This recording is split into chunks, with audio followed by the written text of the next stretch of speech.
My name's Marc Hobbs.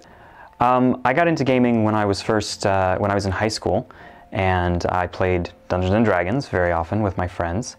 After I got out of college and I moved to Seattle, I was introduced to story games by my girlfriend, and I was hooked right away. I got into gaming in 2010 via the Story Games meetup in Seattle, Washington. I had a little bit of a background in Dungeons and Dragons in high school, playing with my sister and our friends.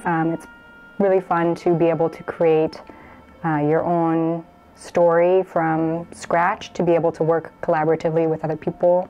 So yeah, so I've been doing it ever since. I started gaming when I was pretty young.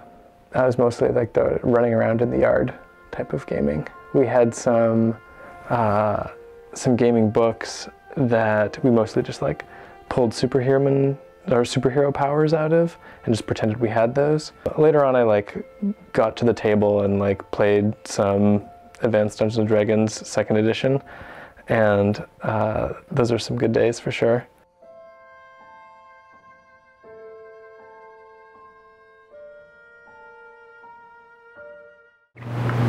So I'm going to do Making Camp. I think that must be that night.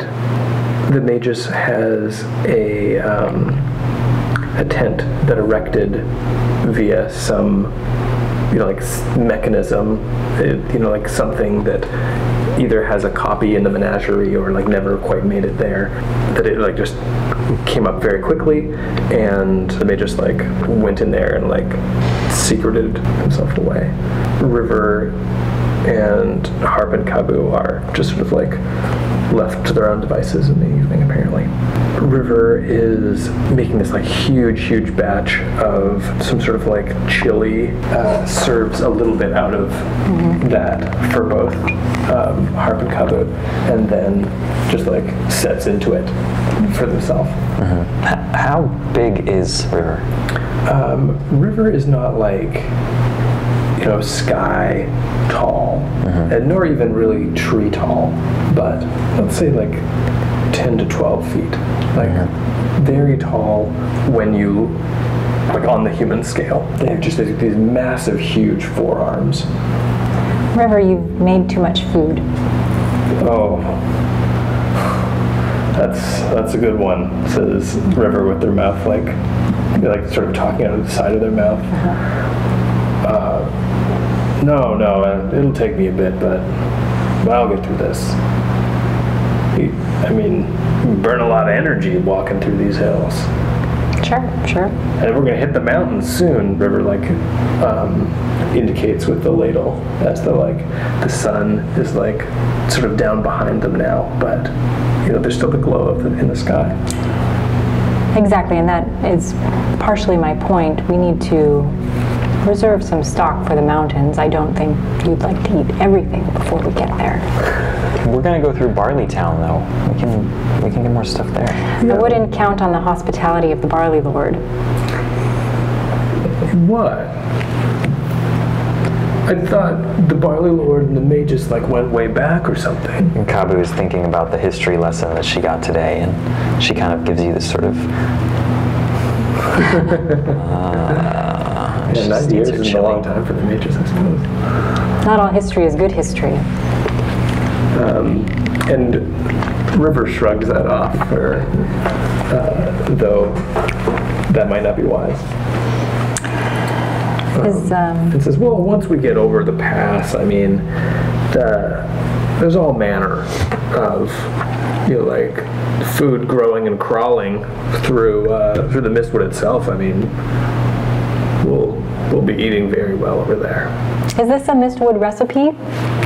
He says, picking up a chunk of stringy, some root of some kind that's partially chopped and then was just thrown in, or maybe it's some animal or something. Who knows what it is? Something he can't tell. Right. River says, no, this is a traditional recipe. This is fine cuisine right here. Stirs into the bottom of the pot, scraping it off. It's getting a little colder. River reaches back into a sort of like a side satchel for them, which is like made out of like a hefty blanket, that's just like folded by half and like sewn up the edges, and takes out a sweater, and the sweater is like far too small. It's like a sweater for a normal person. And then River takes out a second one and just like pulls them on over their forearms, just to keep their forearms nice and warm. And like you see the little like stringy sleeves just like hanging off. And then River like goes ahead and gives them like a big sniff and looks a little bit more at peace. I think these are something that they've probably had for a long time. Reminds them a little bit of home. Well, you all, are you accustomed to sleeping outdoors? Harp clears his throat and says, of course, although he usually travels in a more plush caravan. My people come from a place that gets very cold at night. I'll be fine. Well, I've got a couple extra sweaters if either of you feel the need, says River, who sort of like retires from the edge of the campfire. It's like easy to see them for a moment just because they're such a like large reflector of the light. And then they're within earshot but no longer seeable. It's sort of like gone down between the roots maybe of some trees. Good night. Good night. Okay, great. See you. The next morning, Kabu is out. Kabu gets up early and goes to the Magus's tent. The Magus is, what did you, like a pop-up tent you described? Like it's kind of sort of half machine kind of. And I don't know if either of you are awake to see this, but we see Kabu kind of rap a couple times on the pole, and then from a slot, no, just between the two, kind of flaps the tent, a piece of parchment pops out, and she takes it, and written on it is a short list of like 4 different ingredients. And she goes into the forest and begins sort of hunting around for these ingredients. One of them is like this glowing pink mushroom. Another one is this sort of creeping vine with these little white flowers.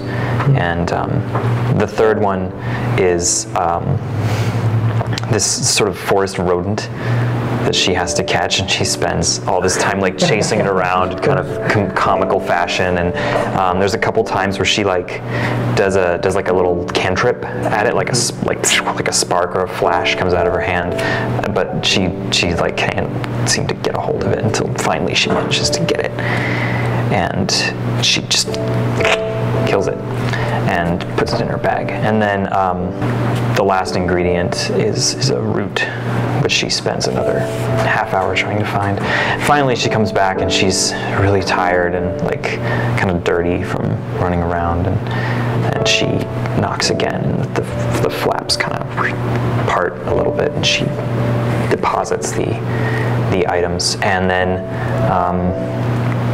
another piece of parchment comes out sort of as an exchange, and on it is written some text in a language that no one speaks, but those who've studied magic can begin to learn.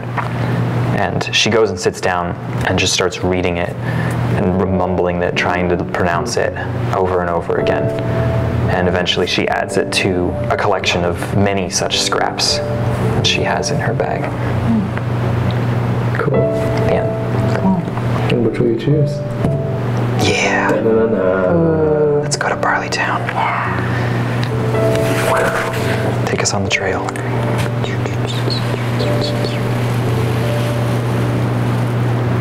A little trouble in the corner there. Slow down, it's uphill. I think we all kind of know we've been leading up to, but will it happen? Yeah, tell Yeah, it'll what's going happen. on. We'll have it happen. Okay, so as we come to Barleytown, it's late afternoon and the clouds are gathering. And we come and the gate is shut. The Magus comes forward and knocks with his hand. And a guard calls down, "Who is it that wishes to enter Barleytown?" The Magus answers and explains his business. "We're on a trip out east. Can we have hospitality for the night?" The guard says, "You are not welcome here. The Barley Lord has said you shall not enter." And the Magus says, "Very well," and we retreat back up the road a bit. And for the first time in our journey, he does something more than just a mere trick.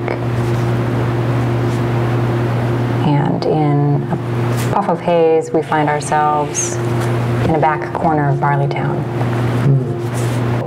Whether the Barley Lord likes it or not. Can I ask you something? Yeah. When the Magus does the magic, what does that look like? Or do we even see it? When he does the magic, he goes beyond our vision. So he goes behind the wagon. So we don't see him actually doing the magic. But the teleportation, whatever, kind of happens in a blur. Like in one moment you feel like you're falling asleep, and then the next moment you wake up somewhere else.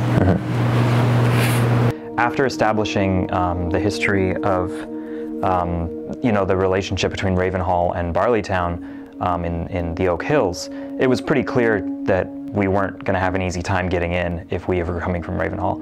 Obviously, there's some animosity there. So I think it was a cool move on Caroline's part to have us get blocked out and then just like sneak in. It sets up a very interesting tension. So you said it was night, right? It was late evening, late afternoon. Okay. Late evening. River has split off from the group, at least for the moment. I'm not sure if either of you find yourselves with axe and fiddle. Feel free to step on in if you do.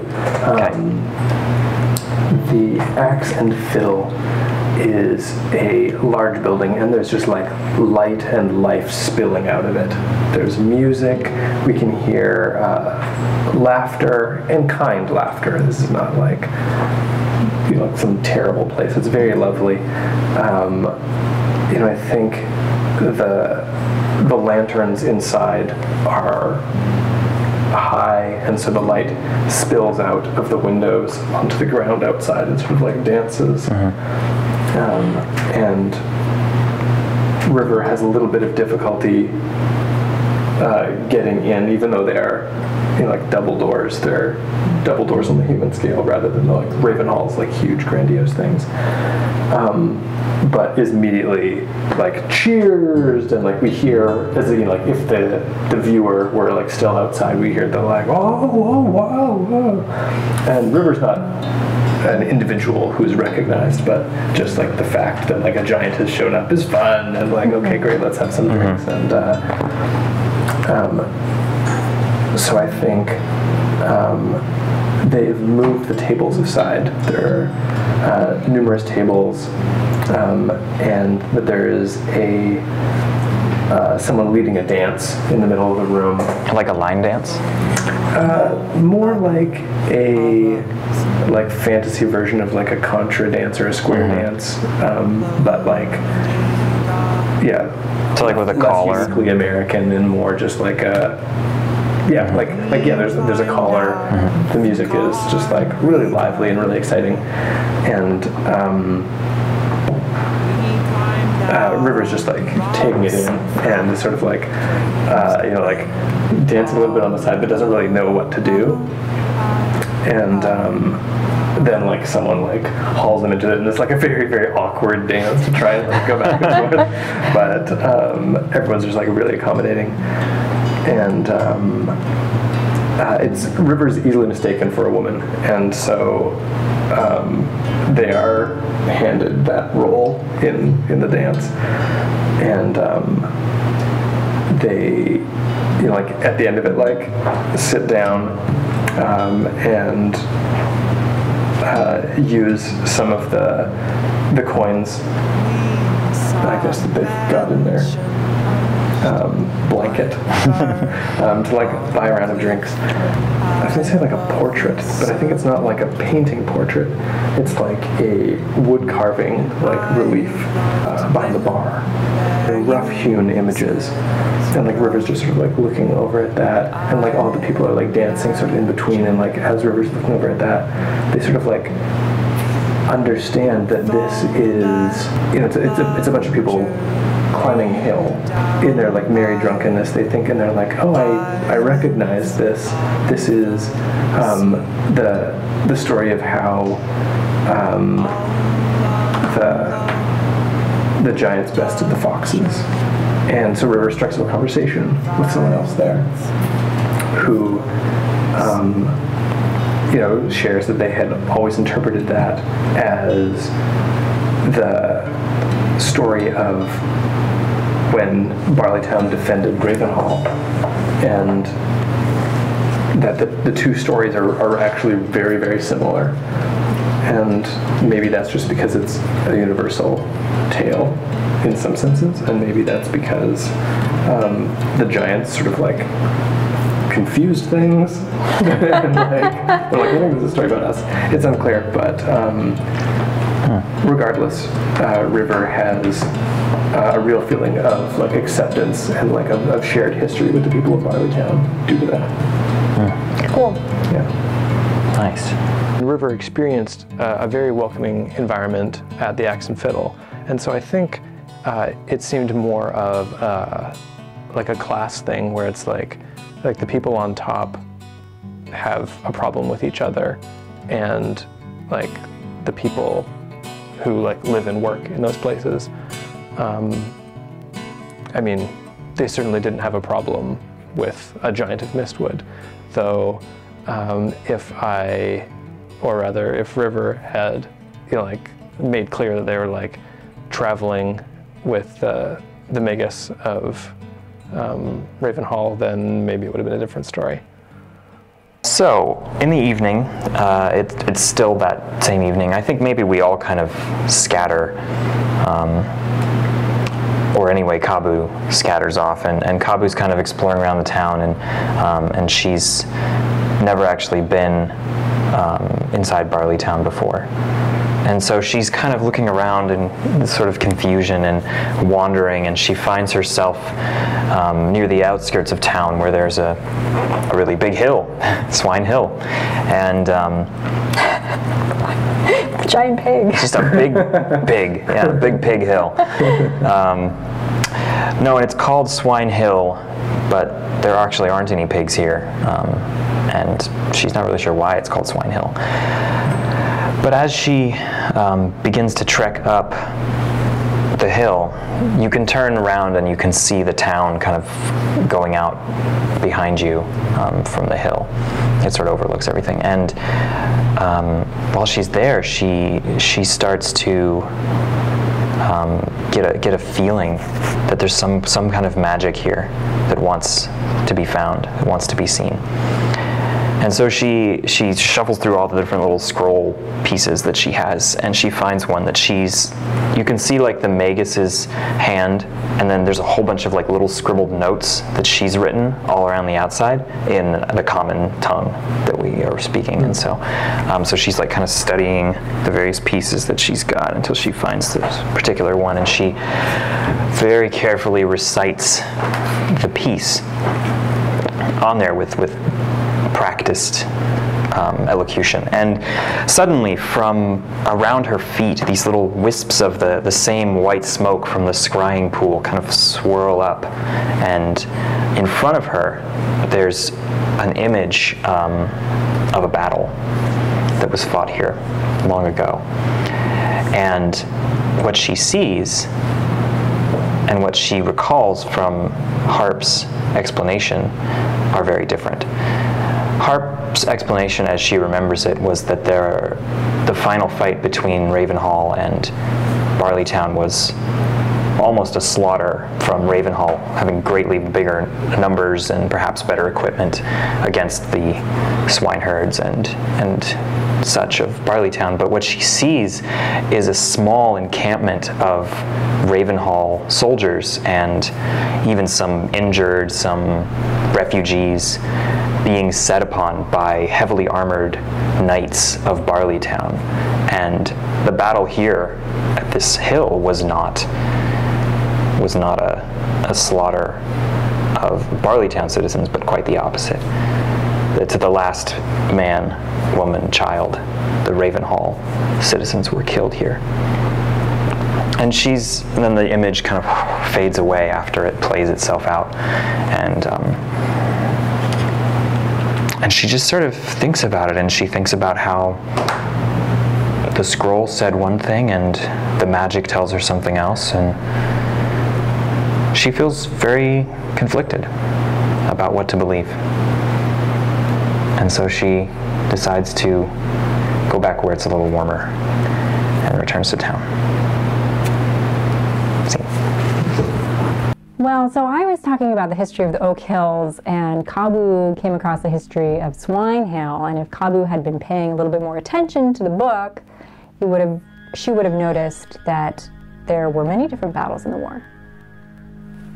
Harp has a very strong attitude about history and about the facts and about kind of using the records of time and such, but Kabu is still pretty young and a bit naive and isn't sure whether to believe the tales of people, of scholars, or to rely on magic. It's not my fault that Kabu is conflating one battle with another battle. History has many different stories. As players, we can see that and say, oh, okay, wow, there's some tension here of what really happened we don't actually know. And for Kabu, the tension is also kind of made real for her in who do I trust and how do I get knowledge. People think that they know the true history just because of, one thing they read or one story that they hear, but it's a scholar's job to sift through those and come to a reasonable conclusion based on lots of sources of information. Sweet, sweet Matilda. Harp visits Matilda each time he goes through Barleytown. They're dear friends, close friends, and sometimes lovers as they travel through. And Harp is sitting in the kitchen. It's late at night, and he has a scroll out that has the agricultural records of this farm and the surrounding farms, and he's reading. And Matilda comes in. She's tired. She's ready for bed. And she says, Harp, won't you come to bed? Harp says, no, I'll just read a little longer. And she says, Harp, look, we do this every time you visit. I wish you would just put down the scrolls and see what's around you. Be here with me right now. And he looks up at her for a moment, and just like always, he says, yes, I'll be there in a few minutes, and then doesn't retire until a few hours later.